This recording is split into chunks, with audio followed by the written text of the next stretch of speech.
नमस्कार दोस्तों, आप सभी का एक बार फिर से बहुत बहुत स्वागत है करियर बिट किस फैमिली में। दोस्तों, आप घर बैठे ऑनलाइन अपना जाति और निवास प्रमाण पत्र कैसे बनवा सकते हैं, वो भी मात्र 15 रुपये 90 पैसे में। दोस्तों, इसका क्या कुछ बेनिफिट होता है, आप जो जन सुविधा केंद्र से बनवाते हैं उसके सापेक्ष पूरा डिटेल में बात करूंगा। तो यदि आप भी इन सभी मुद्दों से प्रभावित हो रहे हैं और घर बैठे जाति और निवास प्रमाण पत्र बनवाना चाहते हैं तो इस वीडियो के किसी भी पार्ट को बिना स्किप किए हुए बने रहें करियर बिट के इस चैनल पर। आगे बढ़ने से पहले मैं आप लोग को याद दिला दूं कि यदि आप करियर बिट के इस चैनल पर नए हैं तो कृपया इसको सब्सक्राइब कर लीजिए और बेल के आइकन को भी प्रेस कर दीजिएगा ताकि जब भी किसी नए अपडेट के लिए मैं वीडियो बनाऊं तो उसका नोटिफिकेशन आपको समय से मिल सके। और अगर आपने इसे पहले से सब्सक्राइब कर रखा है तो आपका बहुत बहुत धन्यवाद। दोस्तों, सबसे पहले बात कर लेते हैं कि क्या कुछ बेनिफिट होता है आप ऑनलाइन जो बनवाते हैं। तो दोस्तों, आपने जो जन सुविधा केंद्र से बनवाया होगा उसमें देखा होगा कि जो आपका पता होता है वह पूरा मेंशन नहीं होता है, लेकिन जो आप ऑनलाइन बनवाएंगे उसमें आप फॉर्म भरते समय जो भी एड्रेस देंगे डिट्टो वही एड्रेस आपके प्रमाण पत्र पर शो होगा। एक तो हो गई ये पहला बेनिफिट। दूसरा बेनिफिट इसका ये है कि जन सुविधा केंद्र से जो आपको मिलता है वो अगर फट गया या फिर आपसे खो गया तो फिर से आपको बनवाना पड़ता है, लेकिन अगर आप ऑनलाइन बनवाते हैं तो वो सर्वर पर हमेशा ही प्रमाण पत्र अवेलेबल रहता है। आप जब भी चाहें जितनी भी बार चाहें अपने लॉगिन से उसको डाउनलोड कर सकते हैं। और तीसरा फ़ायदा, अगर आप जन सुविधा केंद्र से बनवाते हैं तो उसका फीस 40 से 50 रुपया लिया जाता है जाति और निवास प्रमाण पत्र का अलग अलग। लेकिन अगर आप ऑनलाइन बनवाते हैं तो आपको मात्र 10 रुपये फ़ी पेमेंट करने होंगे। 5 रुपया उसका सर्विस चार्ज है, ट्रांजैक्शन चार्ज जिसे बोलते हैं, और 18% उसका जीएसटी है। टोटल मिलाकर के आपको 15 रुपये 90 पैसे पे करने हैं। दोस्तों, आपको इन तीनों फ़ायदों के लिए आप ऑनलाइन आवेदन कर सकते हैं और घर बैठे ही अपना जाति निवास प्रमाण पत्र प्राप्त कर सकते हैं। अब चलिए ऑनलाइन करके मैं बताता हूं कि आप अपना जाति और निवास के लिए अप्लाई कैसे कर सकते हैं। देखिए दोस्तों, मैं ब्राउज़र में आ चुका हूं और सबसे पहले आपको एड्रेस बार में देख रहे होंगे 164.100.181.16 citizen services करके आप एंटर करेंगे। दोस्तों, आप इसको देख लीजिएगा ध्यान से। उसके बाद से आपके सामने ये पेज ओपन होगा। यहाँ पर आपको click here to go to the site पर क्लिक कर देना है। उसके बाद से एक नया पेज ओपन होगा जिसमें ई साथी का वेब पोर्टल दिया गया है और यहाँ पर आप देख सकते हैं पंजीकृत उपयोगकर्ता लॉगिन। अगर आप पहले से रजिस्टर हैं इस वेबसाइट पर तो आपको सिंपली अपने यूज़र आईडी और उससे लॉगिन हो जाना है पासवर्ड से। और अगर आपके पास पहले से रजिस्ट्रेशन नहीं कर रखा है आपने तो यहाँ पर एक लिंक दिया गया है नवीन उपयोगकर्ता पंजीकरण। इस पर जब आप क्लिक करेंगे तो आपके रजिस्ट्रेशन के लिए एक फॉर्म ओपन होगा जिसमें आप पूरा अपना डिटेल भरते हुए इसमें रजिस्टर हो सकते हैं। दोस्तों, यहाँ पर देख सकते हैं आप मुख्य पृष्ठ के बगल में एक लिंक दिया गया है यूजर मैनुअल। आपको ये फॉर्म कैसे भरना है पूरा डिटेल में इसमें जानकारी दी गई है। चलिए मैं ऑनलाइन करके दिखाता हूँ। सबसे पहले आपको यहाँ पर लॉगिन आईडी दर्ज करना है, वो भी 6 से 8 कैरेक्टर का होना चाहिए। दोस्तों, यहाँ पर पहले आपको उपलब्धता की जांच करनी है। जो भी अपना आप लॉगिन बनाएंगे, मान लिया कि मैंने ये लॉगिन सेलेक्ट कर लिया, ठीक है, तो उसके बाद से आप राइट कॉर्नर पर जाएंगे और यहाँ पर उपलब्धता की जांच लिखी हुई है, इस पर आप क्लिक करेंगे तो ये बताएगा कि आपका ये जो आपने सेलेक्ट किया है यह उपलब्ध है या नहीं। अगर ये यूनिक नहीं होगा तो आपसे फिर से दोबारा ट्राई करने के लिए बोला जाएगा। तो दोस्तों, आप 2-3 बार प्रयास करेंगे तो आपको यूनिक मिल जाएगा। और यहाँ पर देख सकते हैं आप स्क्रीन पर दिख रहा है यह लॉगिन आईडी उपलब्ध है। चलिए, ये उपलब्ध है, मैं इसको सेलेक्ट कर लेता हूँ। और फिर आगे आप जब जाएंगे तो यहाँ पर आप अपना नाम भरेंगे, उसके नीचे जन्मतिथि और नीचे मेल या फीमेल लिंग आप भर देंगे और उसके नीचे आवासीय पता, टोटल अपना एड्रेस जो होगा आपका आधार में उसके अनुसार भर देंगे। उसके नीचे पिन कोड भरेंगे और नीचे आप किस जिला से बिलोंग करते हैं वो भरेंगे। और उसके नीचे मोबाइल नंबर आपको दर्ज करना है। मोबाइल नंबर आप ध्यान से भरेंगे क्योंकि आपका जो OTP होगा जिसे आपको आगे पासवर्ड की तरह यूज करना है उसी मोबाइल नंबर पर रिसीव होगा। दोस्तों, उसके नीचे आपको मेल ID भरना है और उसके नीचे कैप्चा कोड भरते हुए सुरक्षित करे पर क्लिक कर देंगे। दोस्तों, जैसे ही सुरक्षित करे पर आप क्लिक करेंगे तो आपके मोबाइल नंबर पर एक OTP आपको रिसीव हो जाएगा। उस OTP को अब आप पासवर्ड की तरह यूज करना है। आपने जो यूजर आईडी बनाया था उसको पहले में फिल करेंगे। नीचे आप पासवर्ड देख पा रहे हैं तो पासवर्ड में जो आपके मोबाइल नंबर पर OTP आया है उसको इसमें फिल करेंगे और नीचे आप कैप्चा कोड फिल करते हुए सबमिट बटन पर क्लिक कर देंगे। दोस्तों, जैसे ही आप इस पर सबमिट करेंगे तो एक नया फिर से पेज ओपन होगा जिसमें आप लॉगिन हो जाएंगे और आपसे आपका पासवर्ड चेंज करने के लिए बोला जाएगा। दोस्तों आप उसमें पासवर्ड बनाते समय इस बात का ध्यान रखेंगे कि मिनिमम जो पासवर्ड होगा वो 8 कैरेक्टर का होना चाहिए। उसमें एक स्पेशल कैरेक्टर मीन्स $, ऐसे चिन्ह होने चाहिए, और एक कैरेक्टर जो होगा वह अल्फ़ाबेट होना चाहिए। I mean caps lock on करके आपको रखना है, जैसे मान लिया कैपिटल A कैपिटल B कुछ भी आप रख सकते हैं, और उसके अलावा जो होगा आप स्मॉल रख सकते हैं, और एक न्यूमेरिक डिजिट आवश्यक है उसमें। दोस्तों ये पासवर्ड के नियम हो गए। देखिए दोस्तों, जब आप लॉगिन हो जाएंगे तो ऐसा लेआउट आपके सामने आएगा जिसमें ये सारे मेनूज़ आपको दिखेंगे। इन सारी मेनूज़ में आप विभिन्न प्रकार की सर्विस का फ़ायदा उठा सकते हैं। पहला दिया गया निर्देश, इसमें आप इंस्ट्रक्शन सकते हैं और पूरा इसको अच्छे से पढ़ करके अपना आवेदन भर सकते हैं। दूसरा दिया है आवेदन भरें, मैं अभी डिटेल में बताऊंगा कैसे आवेदन भरना है। तीसरा करना है आवेदन प्रिंट करें, जो आप अपने आवेदन भर लेंगे उसको यहाँ से आप प्रिंट आउट ले सकते हैं।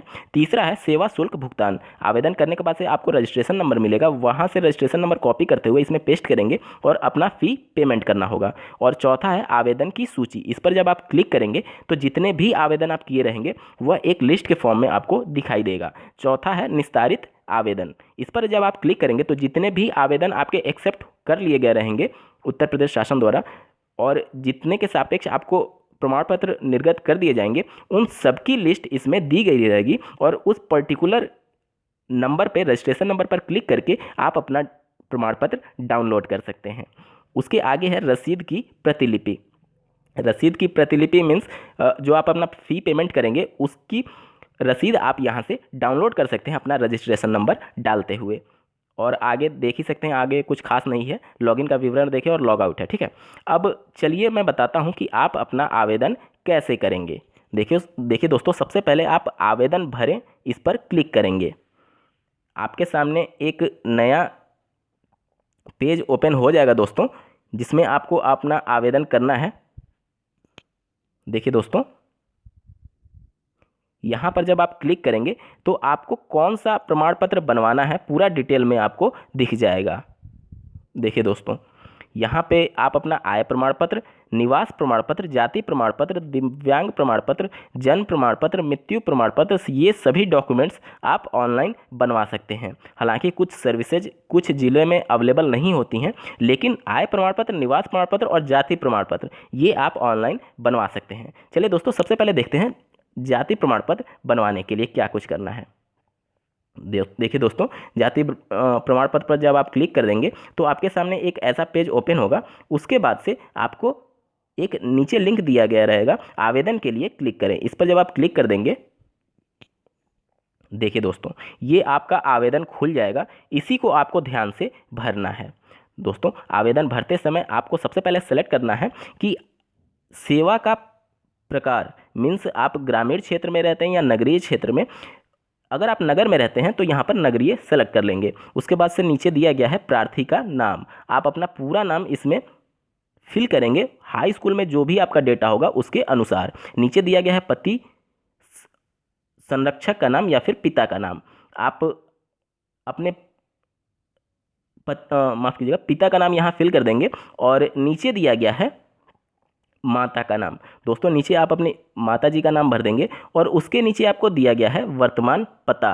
दोस्तों, इसमें आप अपना पूरा मकान संख्या के साथ पूरा डिटेल में पता देंगे, क्योंकि इसी के एड्रेस पर आपके वेरिफिकेशन के लिए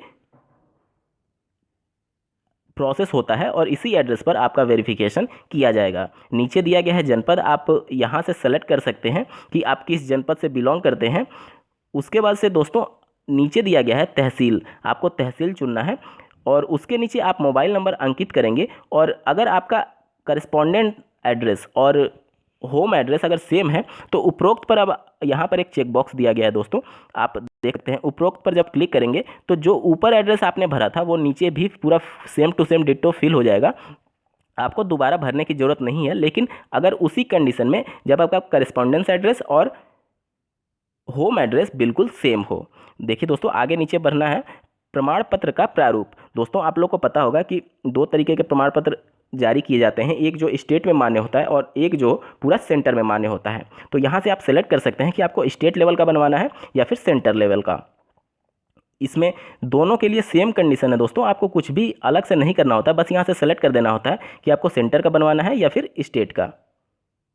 ठीक है दोस्तों। उसके नीचे आपको दिया गया है, आपको अपना जाति सेलेक्ट करना है, आप किस मीन्स ओबीसी से बनवाना चाहते हैं, तो यहाँ पर बाय डिफ़ॉल्ट ओबीसी आएगा। और यहाँ पर आप देख सकते हैं ओबीसी में किस जाति से मीन्स सब कैटेगरी जो होती है वह किससे आप बिलोंग करते हैं, पूरा यहाँ पर लिस्ट दिया गया है दोस्तों। इसको सेलेक्ट करने के बाद से आप प्रमाण पत्र बनवाने का कारण, इसमें आप कुछ भी फिल कर सकते हैं। जैसे कि आपको आवेदन भरना होगा कहीं, तो उसके लिए लिख सकते हैं to fill the application of particular, जिस डिपार्टमेंट के लिए आप भरना चाहते हैं वो लिख सकते हैं, ठीक है। उसके नीचे आप देख सकते हैं क्या इससे पूर्व प्रमाण पत्र जारी हुआ है। अगर इससे पहले आपका प्रमाण पत्र जारी हुआ होगा तो हाँ कर दीजिए, और अगर नहीं हुआ है तो नहीं पर रहने दीजिए दोस्तों। जैसे ही आप हाँ पर क्लिक करेंगे तो नीचे आपका प्रमाण पत्र संख्या पूछेगा। मीन्स अगर पहले निर्गत हो चुका है तो आपका जो सर्टिफिकेट होगा उस पर आपका प्रमाण पत्र क्रमांक दिया होगा, उसको यहाँ पर आप मेंशन करेंगे। उसके नीचे दिया गया है आवेदन शुल्क भुगतान कर दिया गया है, तो यहाँ पर आप नहीं भरेंगे क्योंकि अभी तक आपने अपना आवेदन के लिए फीस सबमिट नहीं किया है। उसके नीचे आप नीचे अपना यूआईडी नंबर भरेंगे, आधार संख्या। ये मैंडेटरी नहीं है, अगर आपके पास नहीं है तो ये भरने की ज़रूरत नहीं है। अब देखिए दोस्तों कौन कौन से डॉक्यूमेंट्स की ज़रूरत पड़ेगी आपको, तो मैं दिखा देता हूँ। देखिए दोस्तों, सबसे पहले आपके पास एक फ़ोटो होना चाहिए, आपका स्कैन करके रख लीजिएगा। उसके बाद से स्वप्रमाणित घोषणा पत्र। दोस्तों ये सबसे महत्वपूर्ण है। स्वप्रमाणित पत्र घोषणा पत्र क्या होता है तो मैं आपको दिखा देता हूँ। ये देखिए दोस्तों, जब इस वेबसाइट पर आप लॉगिन करेंगे edistrict.up.nic.in, जब इस पर लॉगिन हो जाएंगे तो यहाँ पर एक नीचे लिंक दिया गया है स्वप्रमाणित घोषणा पत्र। नीचे से आप दूसरा देख सकते हैं स्वप्रमाणित घोषणा पत्र। जब इस पर आप क्लिक कर देंगे तो आपके सामने एक पीडीएफ फाइल डाउनलोड होकर के ओपन आई होगी। मैं दिखा देता हूँ आप लोग को। देखिए दोस्तों, ये पीडीएफ फाइल डाउनलोड हो जाएगी। इसको आपको प्रिंट आउट ले लेना है और इसमें अपने सारे फील्ड डिटेल को फिल करते हुए मीन्स आप सिर्फ आपको इसमें यह प्रमाणित करना है कि जो भी आपने डेटा बताई है या फिर फिल किया है वह आपके नॉलेज में बिल्कुल सही है। दोस्तों इतना करने के बाद से अब चलते हैं अपने फॉर्म पे। ये सारे डॉक्यूमेंट्स फिल करने के बाद से एक एक डॉक्यूमेंट आप पहले फ़ोटो पे सेलेक्ट करेंगे। फ़ोटो पर सेलेक्ट करने के बाद से आपको यहाँ नीचे क्लिक करना है चूज फाइल। आप जहाँ भी अपना फ़ोटो रखे होंगे अपने सिस्टम में, यहाँ पर चूज फाइल करेंगे तो वो आपको उस लोकेशन पर ले जाएगा और उसको क्लिक करके आप सिलेक्ट कर सकते हैं। देखिए दोस्तों, फ़ोटो हो गया, स्व प्रमाणित पत्र घोषणा पत्र हो गया, और नीचे दिया गया है पार्षद या वार्डन या ग्राम प्रधान की जाति प्रमाण पत्र। आपको अपने ज़िले के वार्डन से मीन्स पार्षद से उनके लेटर पैड पर लिखवा लेना है कि आप इस जाति से बिलोंग करते हैं। दोस्तों अगर आपके पास पहले से प्रमाण पत्र है तो यह करवाने की ज़रूरत नहीं है, आप उसी को स्कैन करके इसमें लगा सकते हैं। नीचे देखिए दोस्तों, राशन कार्ड को स्कैन करके आपको लगाना है। और इसके अलावा अगर आप कोई भी अन्य सपोर्टिव डेटा देना चाहते हैं तो आप अन्य पर क्लिक करके लगा सकते हैं। दोस्तों 2 अन्य डॉक्यूमेंट्स भी आप लगा सकते हैं, जिसमें आप अपना अगर चाहें तो आधार कार्ड या फिर पहले से अगर डॉक्यूमेंट आपका बना होगा तो उसको स्कैन करके लगा सकते हैं। देखिए दोस्तों, उसके बाद नीचे दिया गया है दर्ज करें, इस पर आपको क्लिक कर देना है। जैसे ही आप इस पर क्लिक करेंगे तो आपको एक रजिस्ट्रेशन नंबर मिल जाएगा। उस रजिस्ट्रेशन नंबर को आपको नोट डाउन कर लेना है या फिर उसको सेव कर लेना है।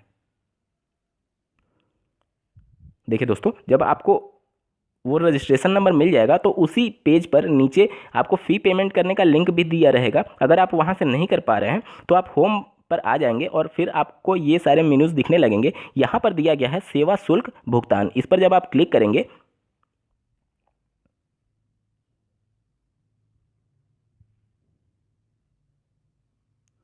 तो दोस्तों आपके सामने एक पेज ओपन होगा जिसमें उस रजिस्ट्रेशन नंबर को फिर से मांगा जाएगा और आप उस रजिस्ट्रेशन नंबर को फिल करते हुए अपना फ़ी पेमेंट कर सकते हैं। दोस्तों ये फ़ी पेमेंट जैसा कि मैंने आप लोग को पहले ही बताया कि 15 रुपये 90 पैसे होंगे सभी जोड़ करके। उसके बाद से ये जब फ़ी पेमेंट कर देंगे तो आपका प्रोसेस कंप्लीट हो जाएगा। दोस्तों उसके बाद से आपको कुछ भी नहीं करना है। आप यहाँ पर आवेदन की सूची में आकर देख सकते हैं, वो आपका जो फॉर्म होगा वो यहाँ पर लिस्ट हो जाएगा। दोस्तों इसी तरीके से आप अपना पूरा आवेदन कर सकते हैं और घर बैठे उसकी स्थिति भी जान सकते हैं कि आपका आवेदन कहाँ तक प्रोसेस हो चुका है। उसको दोस्तों मैं बता देता हूँ कि आप लोग कहाँ से देख सकते हैं। ई डिस्ट्रिक्ट up.nic.in पर जब आप लॉगिन होंगे तो यहाँ पर आप देख सकते हैं एक लिंक दिया गया है आवेदन की स्थिति। दोस्तों जब इस पर आप क्लिक करेंगे तो वहीं रजिस्ट्रेशन नंबर फिर से आपसे मांगा जाएगा और उस रजिस्ट्रेशन नंबर को फिल करते हुए आप देख सकते हैं कि आपका आवेदन कहाँ तक प्रोसेस हो चुका है। दोस्तों उसके बाद से जब आपका कंप्लीट हो जाएगा, मीन्स जब आपका बन जाएगा, तो निस्तारित आवेदन में जा कर के आप अपना डाउनलोड कर सकते हैं अपना पूरा जाति और निवास प्रमाण पत्र। दोस्तों इस प्रोसेस में 7 से 15 दिन का समय लग जाता है। 15 से 20 दिन में आपका 100% ऑनलाइन आवेदन के थ्रू जाति और निवास प्रमाण पत्र बन जाएगा। दोस्तों आज के वीडियो में बस इतना ही। उम्मीद करता हूँ आप लोग को यह अपडेट पसंद आई होगी। ऐसे ही महत्वपूर्ण अपडेट्स के लिए बने रहें करियर बिट के इस चैनल के साथ। धन्यवाद।